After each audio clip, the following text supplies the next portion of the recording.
All right, so I am finally back home. I just got off the plane about an hour and a half ago, just enough time. I haven't even eaten. I have not even eaten yet because there is breaking news in the influencer boxing scene. I heard this as I was switching planes to get on the second plane. And to be plain honest with you guys, I'm kind of done talking about the subject of today's video because it seems like we just can never get away from it. But it is none other than Dillon Danis, who is not just making headlines because he is berating and completely destroying Logan Paul and his fiance's public image, relationship, trust, and holy matrimony. I don't know, but it's been downright personal. But today, this went from trolling, personal, insensitive, some would say disgusting, and morally wrong, to then potentially wrong on a legal level, and has put the entire prime card in flux, potentially the Logan Paul and Dillon Danis fight in some sort of jeopardy, because Nina Agdal, like I said, Logan Paul's fiance, has now filed a lawsuit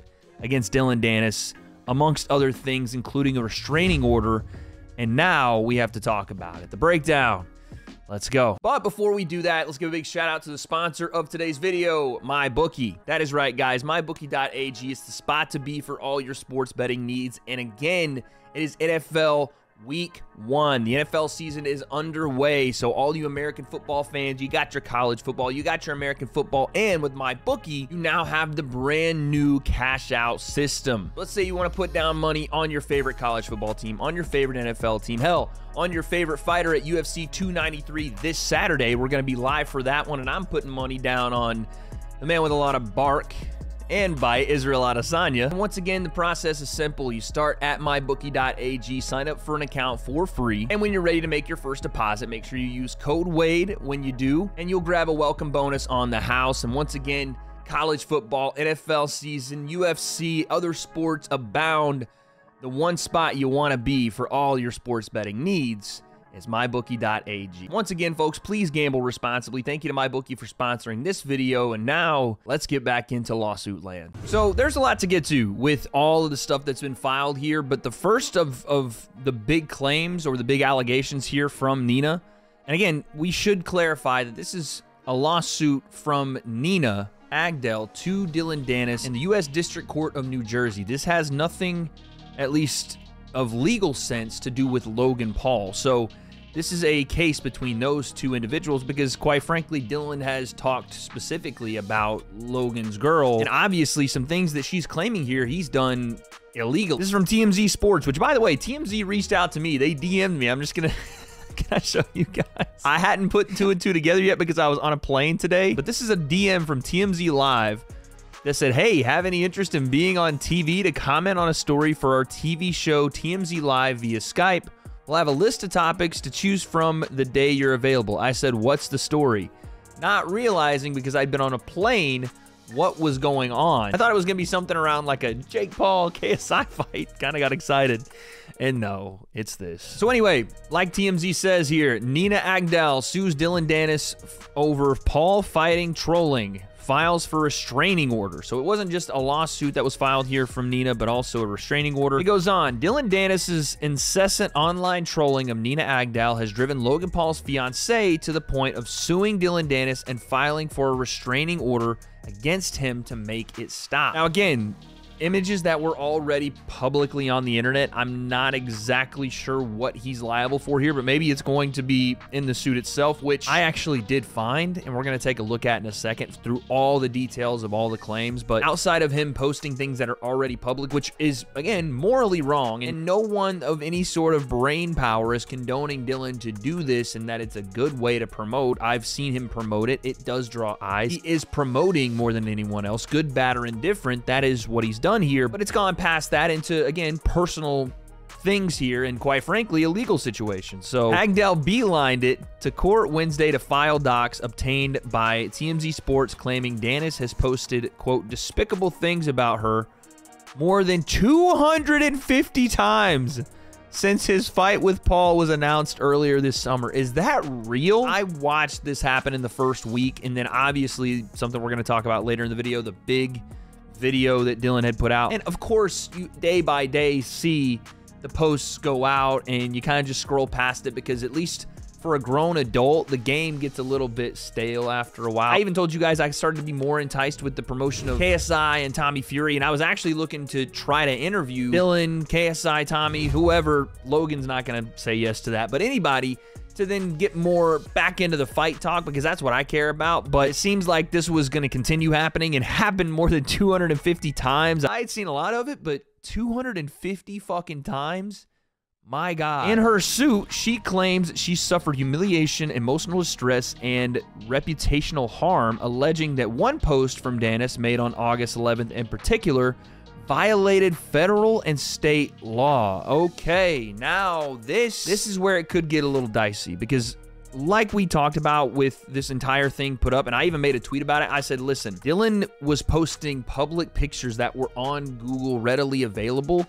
That's one thing. That is, again, morally wrong, disgusting, misogynistic, all the words that you want to use that are correct, but aren't illegal and will not land him in any hot water in legal terms. So unless Misfits and or DAZN had a problem with him doing it and was going to remove him from the card for doing so, which I thought was not the right move, that was already walking on the line. This is crossing it. If there is actual evidence of Dillon breaking federal and state law, I mean, I don't think we're talking jail time because this is a civil case from what I understand, but still a ton of money in damages, and again, probably some issues with the fight here. But regardless, this is not good.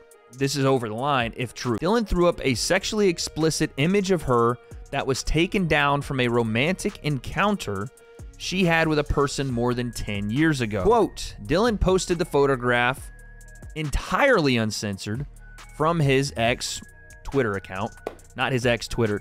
They're calling it X now. It's the stupidest name for an app. Elon, what the fuck are you doing? Back into the quote. Without the plaintiff's consent, end quote. Agdell wrote in the suit, quote, later that day, Dillon reposted the explicit photograph in order to maximize the number of views it would receive. This is in reference to the completely nude, well, top part completely nude photograph of Nina that was posted on Twitter. That got massive attention and obviously was the first big shocking photo that Dillon had posted about this entire thing once the fight was announced and he started to do his version of promoting. If that wasn't a public image, which again, she's alleging here that was a sexually explicit image that was taken from a romantic encounter she had with a person more than 10 years ago, that doesn't seem like it's a public image. Again, I don't know the specifics of where Dillon got that image, but regardless, if he got an image that was sent to him that was a private image, but then was sent to him, DM'd to him, whatever, and he posted it publicly, that's on him.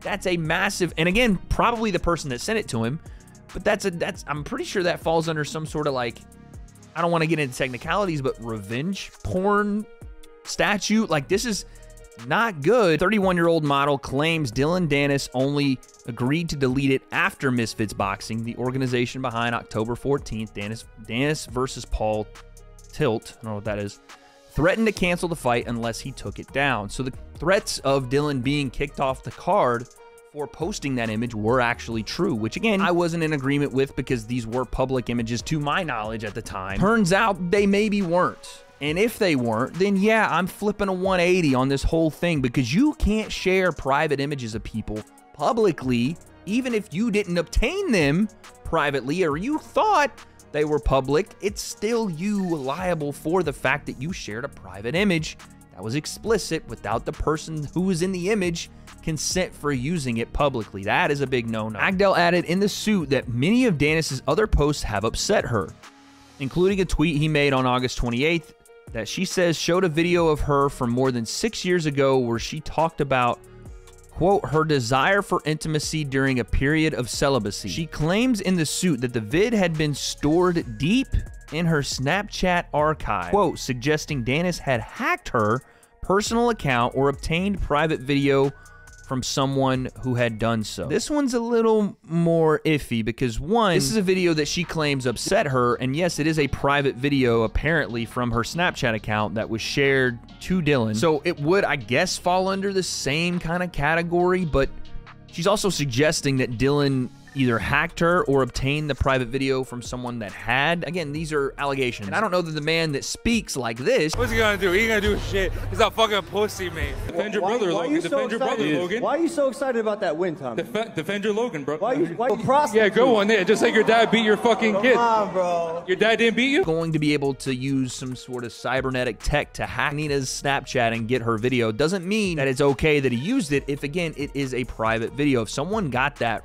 or the person that Nina sent it to Dillon, or somehow someone did hack her account, it's still something that can be held liable against him in the court of law. So again, not good. She's asking for unspecified damages in the suit, but wants no less than $150K per violation of federal law prohibiting the sharing of intimate images. And again, this is where it gets a little dicey, is like the $150K intimate images.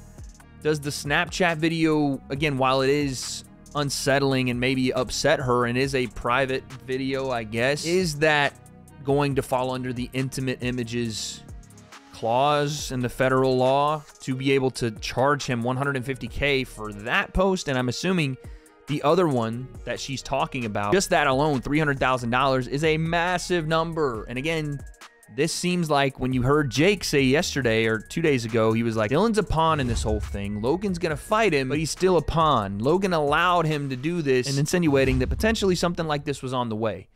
So it looks like Jake knew that Logan and or Nina were planning on putting something together, and now Nina has come forward with this lawsuit. As for her TRO, which I'm assuming, I think is their restraining order, temporary restraining order, there we go.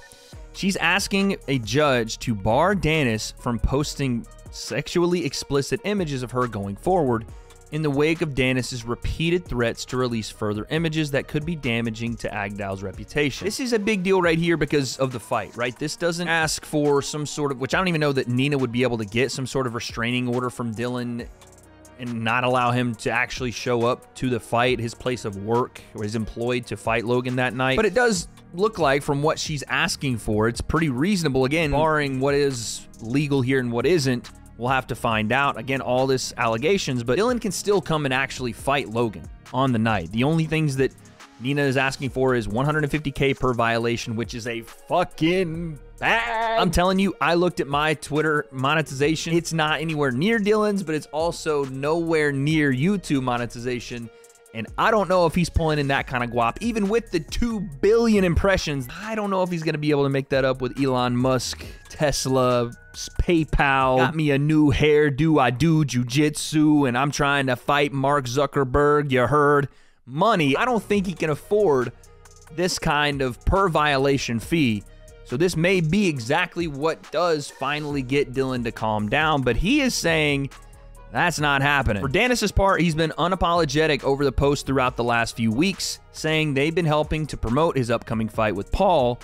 Danis took to Twitter to comment on the lawsuit, saying, quote, Nina Agdal has filed a massive lawsuit against me. She's filed a restraining order against me and is seeking prison time. So the fight's in jeopardy if I'm in jail. Yeah, the fight wouldn't be in jeopardy if you're in jail, Dillon. The fight would be off. This is actually wild, but I won't stop. Fuck the system. Come get me. Logan Paul is a dead man walking. We've heard that Dillon rolls with some people, at least from his words and Logan's, and from geriatric Metamucil Mike Malak, that they pulled up on those two with guns, apparently.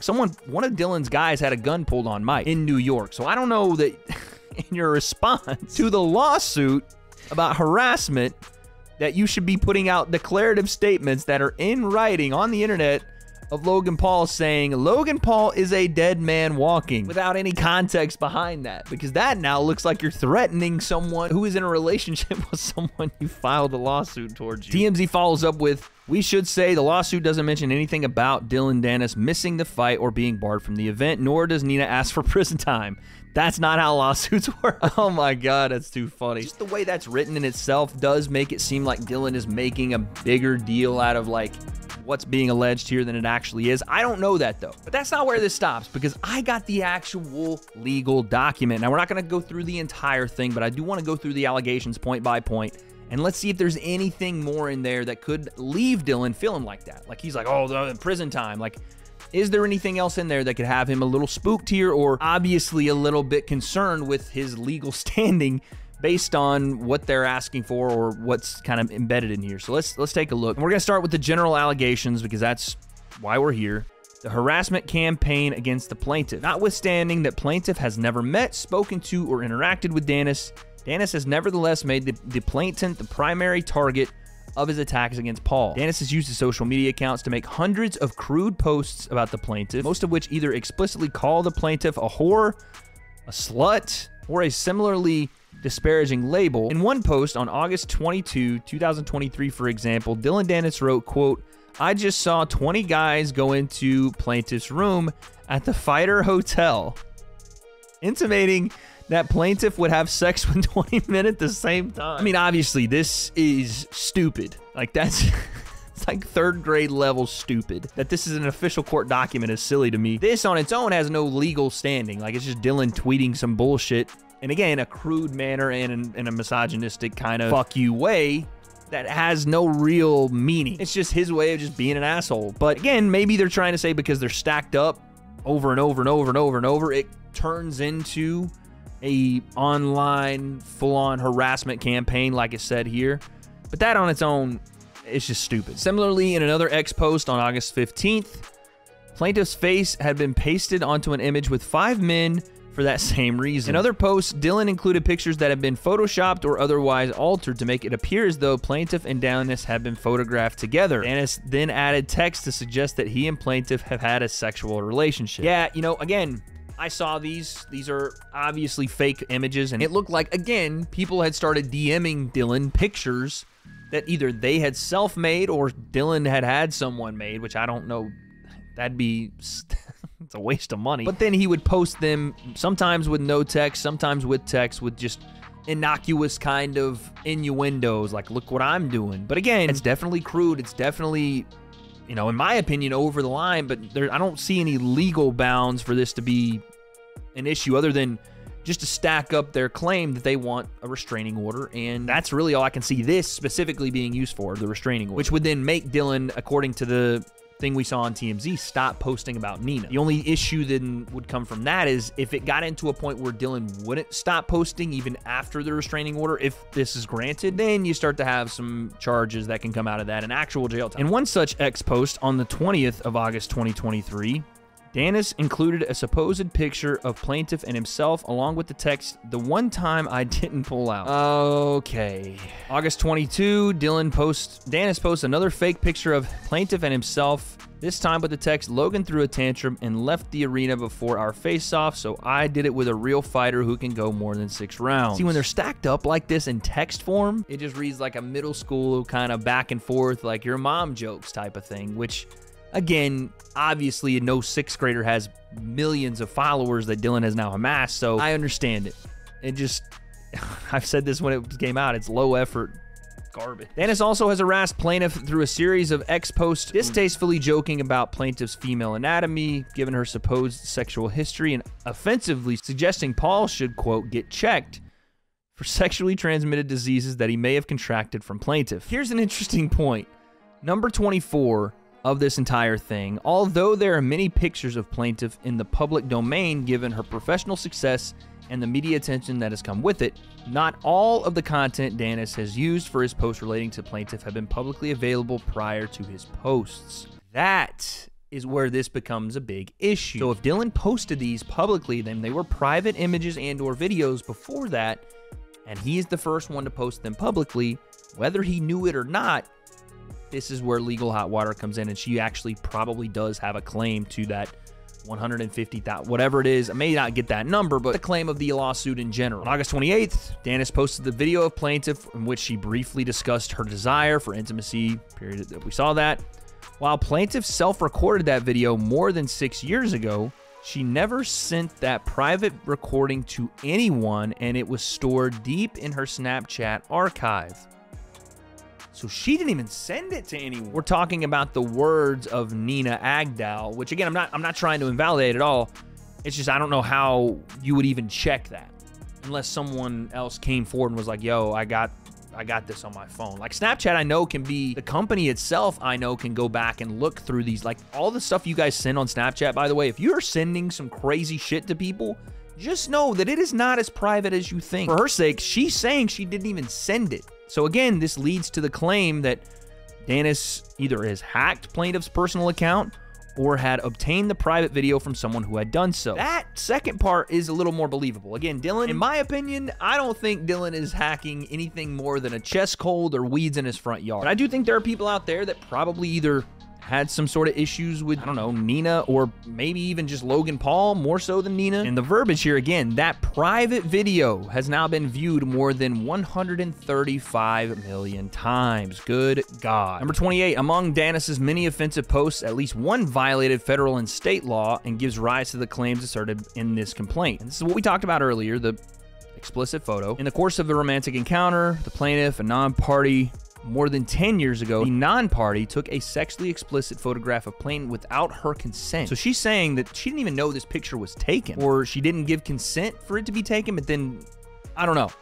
So she's saying that photograph wasn't even taken with her consent. Not just that it was not shared with her consent, it wasn't even taken with her consent is what she's alleging here. And then on number 30, by August 11th, Danis had come into possession of that explicit photograph of plaintiff that depicted full frontal nudity. On that day, Danis posted the photograph entirely uncensored from his X account without plaintiff's consent. By the time the post was deleted, it had been viewed hundreds of thousands, if not millions of times, and had been saved and reshared an untold number of times. Yeah, that is not good. And again, if this is true, it's alleged right now, we continue to say that here, it is alleged, but if it is true, Dillon's gonna have some legal issues to deal with here. I don't think it's gonna affect his fight, but it will absolutely affect his life. On August 20th, 2023, Danis posted on X that he possessed a picture of plaintiff that was like, quote, a nuclear bomb. The damage it would do would be irreparable, end quote. Danis said if he posted the picture, it would be, quote, the end of the fight, end of Paul's engagement, and he might even find himself in jail, end quote. Then he said in a post 2 days later, on August 22nd, 2023, Danis said, if we hit 2 million on my Instagram, I'll drop the picture. He keeps referring to this nuke of a picture, and I think he might have even shown, I don't know if this is the same picture, but he showed something to Aiden Ross on stream. He didn't show the image on stream, but he showed something to Aiden. Could have been a work. Dillon's been working a lot of people with this whole thing. But again, if Dillon is doubling down on this and saying, hey, I'm gonna put this picture out and it's gonna destroy everything, to the point where Nina and or people around her are pressing for this lawsuit, like they have now filed it, either that picture is as damning as Dillon is saying, which again, doesn't make it okay for him to go and post it. In fact, he should not. It's grounds for legal action. It's a bad, bad look. I know it's gonna galvanize the people that are supporting him doing this and are on board with it and you know, have this idea that he's saving Logan from his marriage, but this is an innocent third party you're talking about in Nina, and if he has something that is this private, this nuclear, that it would end all marriages and the fight and he's in jail, unless it's an intentional thing now where it's like, I'm just gonna say fuck everything and throw it all away. The legal aspects of this aren't affecting his fight aspects, and the whole thing is supposed to be about the fight. If he's not going to fight, and what have we all done here? And I know, he didn't show up for the last one, but Dillon, if you want to fight, you gotta stop now. Here's another interesting part. On August 20th, 2023, a professional kickboxer named Andrew Tate responded to one of Danis's posts on X, noting that Danis had sent him one of the pictures. And this is, again, goes back to that sharing and distributing private images. If this is the case, that Dillon has some of these like crazy private images of Nina, and he's not only sharing them, obviously, to the millions, but he's now sharing them to individuals as well. This is highly illegal, man. I mean, there's no other way to put it. That's highly illegal activity to be doing. Now, if this is actually found to be illegal, one of the things they're going to do is try to find if Dillon did this on purpose, if it was willful or just reckless abandon of the law. And I'm sure that's going to have its own issues too, but that's where we leave it. Dillon Danis, breaking news and full legal document. It's public information that's out there on the internet. This is not something that I leaked or anything else. This is public info at the District Court of New Jersey. You guys can go look at the legal document for yourself, but comment down below what the fuck is going on here. All right, so quick update on this case. Not my drink, even though it's delicious, tastes great, and it's probably the best energy drink for you on the market. But there is an update in the Nina Agdal Dillon Danis lawsuit. There's a guy named Rob Freud. Follow him on Twitter. He's been covering this entire case. He just tweeted out a little bit ago that the court has now granted Nina Agdal's request for a temporary restraining order against Dillon Danis. And that restraining order says, ordered that is pending the September 12th, 2023 hearing and until further order of the court, defendant and all persons in active concert or participation with him are enjoined from posting sexually explicit photographs of Plain on the internet without her consent, in violation, yada yada. Now, this is interesting for a couple of reasons, because someone then turns up and posts under this and says, does this include photos that are public? Rob then says, for purposes of the law under which she's suing, it doesn't matter whether the photos were distributed previously. So essentially, this is saying a couple of things. One, that Dillon is no longer allowed to post the images he's been posting about Nina Agdal under this restraining order, which means if he breaks this restraining order, continues doing what he's doing, then legal action can be taken, and I'm assuming that would go from a civil charge to then criminal charges, because then you're continuing to do the thing the court ordered you not to do. This was also the reason that Nina filed the lawsuit looking for damages. So the response that this person gave to Rob, when they said, does this include photos that are already public? And he said it doesn't really matter if they were shared before, that they're still private images that you couldn't be sharing publicly. This does, like I said a second ago, give credence to the fact that this might actually stick to Dillon. Again, these are allegations. We don't know what's truth and what isn't, but it is true that Dillon shared a private image, regardless who shared it before, even if he didn't know it was private or that it wasn't already a public image. This is something that could cost him that $150K or whatever they end up settling for, which is something he's now referenced on Twitter, saying, the only way I would settle with Nina is if every dollar she receives from me goes to the victims of Crypto Zoo, which it's pretty funny. But Dillon also has individuals he should probably be taking care of in the form of scamming people, which has been exposed. But the interesting part of this is, since this lawsuit has taken place versus Dillon, you haven't seen the more sexually explicit nature as to the pictures or things he is putting out versus Nina or anybody else. In fact, it looks like he's kind of shifting his focus more to Logan now, which I think was the entire point of this thing, to kind of scare Dillon into saying, hey, listen, you got to stop this, or, you know, yeah, legal action is going to come, but try to make this more on the fight. So that's where we're at. Like I said, a whole lot of stuff going down. I don't really have any answers as to how true any of this stuff is, how legally this is going to be handled, how much hot water Dillon's in. All I know is, as of right now, the fight between Dillon, Danis, and Logan Paul is not in jeopardy at all. This fight is still going on, and unless Dillon continues to push against a court-ordered restraining order, which has been approved now, it doesn't look like there's going to be any issue with the fight. With Dillon's bank account might be a separate issue that they're going to have to figure out, but all types of crazy shit going down. I don't have the answers to what happens next, but I guess we'll find out.